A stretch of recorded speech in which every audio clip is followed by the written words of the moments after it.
रियासती वजीर के तारक रामाराव ने वाजे किया कि आंध्र प्रदेश में दो पार्टियों के दरमियान जंग जारी है।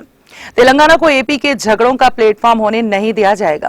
केटीआर ने तेलंगाना भवन में मीडिया से बातचीत की। इस दौरान केटीआर ने मीडिया के नुमाइंदों की जानिब से चंद्रबाबू नायडू की गिरफ्तारी से मुताल्लिक पूछे गए सवालात के जवाब में ये बात कही। उन्होंने कहा कि चंद्रबाबू की गिरफ्तारी आंध्र प्रदेश का सियासी मसला है। चंद्रबाबू की गिरफ्तारी से तेलंगाना का कोई ताल्लुक नहीं है। केटीआर ने कहा कि चंद्रबाबू गिरफ्तार होने पर हैदराबाद में एहतजाज क्यों? चंद्रबाबू की गिरफ्तारी पर विजयवाड़ा, राजा महेंद्रवरम और अमरावती में एहतजाज होना चाहिए। केटीआर ने तजवीज दी कि आंध्रा के झगड़े के मसले का हल आंध्रा ही में किया जाना चाहिए। केटीआर ने कहा कि लोकेश ने उन्हें एक दोस्त के जरिए फोन किया था और हैदराबाद में एहतजाज करने की इजाजत मांगी थी, जिस पर मैंने कहा कि अगर एक को इजाजत है तो दूसरी पार्टी को इजाजत देनी होगी। अगर मुकाबला जाती एहतजाज हो तो अमनो अमान की सूरत हाल क्या होगी? आंध्रा के हजारों भाई तेलंगाना में सरमायाकारी कर रहे हैं। हम इस बात को यकीनी बनाने की कोशिश कर रहे हैं कि हैदराबाद में आईटी को नुकसान ना पहुंचे। केटीआर ने वाजे किया कि तेलंगाना तहरीक के दौरान भी आईटी सेक्टर में कोई तहरीक नहीं हुई। केटीआर ने कहा कि तेलुगु देशम और वाईसीपी का हैदराबाद के अवाम को परेशान करना दुरुस्त नहीं है। वाईसीपी और टीडीपी की तेलंगाना में कोई नुमाइंदगी नहीं है। तेलंगाना के तमाम इलाकों के लोग मिलजुल कर रह रहे हैं। अगर हमारी पार्टी के रहनुमा जवाब देते हैं तो ये उनकी जाती राय है। हम गैर जानिबदार हैं। केटीआर ने कहा कि मैं लोकेश, जगन और पवन का दोस्त हूं।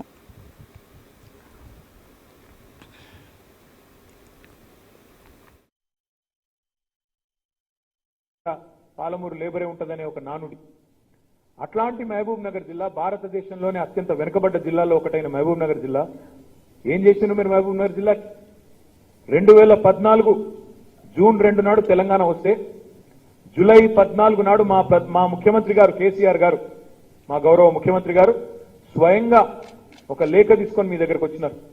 అయ్యా, తెలంగాణ ఉద్యమానికి తెలంగాణ రాష్ట్ర ఏర్పాటుకు ప్రధాన ప్రాతిపదికనే నీళ్లలో జరిగిన అన్యాయం. మా వెనుకబడ్డ మహబూబ్ నగర్ జిల్లా, మా వెనుకబడ్డ తెలంగాణకు నీళ్లలో న్యాయం చేయాలి అంటే గోదావరి కృష్ణా జలాల్లో మా వాటా తేల్చాలే. రాష్ట్రం వేరుపడ్డ తర్వాత వెంటనే మీరు ట్రిబ్యునల్ కు రెఫర్ చేస్తే చాలు, మాకు మా న్యాయబద్ధమైన వాటా దక్కుతుందని చెప్పి జూలై 14, 2014 అంటే సరిగ్గా దాదాపు 10 సంవత్సరాలు, మరి 9.5 ఏళ్లు కింద మా ముఖ్యమంత్రి గారు పదవీ బాధ్యతలు చేపట్టిన నెల రోజుల తర్వాత మీ ముందు వచ్చినారు. వచ్చి స్వయంగా మీకు చేతులు దరఖాస్తు ఇచ్చినారు. ఇవ్వడమే కాకుండా ఇంకో మాట కూడా కోరినారు.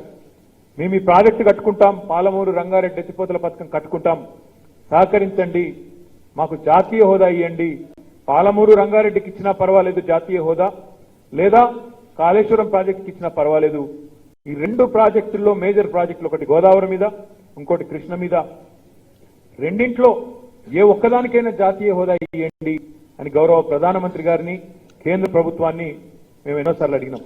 కానీ బాధాకరం ఏమంటే కరువులు, కన్నీళ్లు, వలసలతో కోసపడ్డ మహబూబ్ నగర్, పాలమూరు ఇప్పుడిప్పుడే పచ్చబడుతుంటే ప్రధానమంత్రికి ఆయన పార్టీకి కన్నుగుట్టినట్టయింది, పగబట్టింది.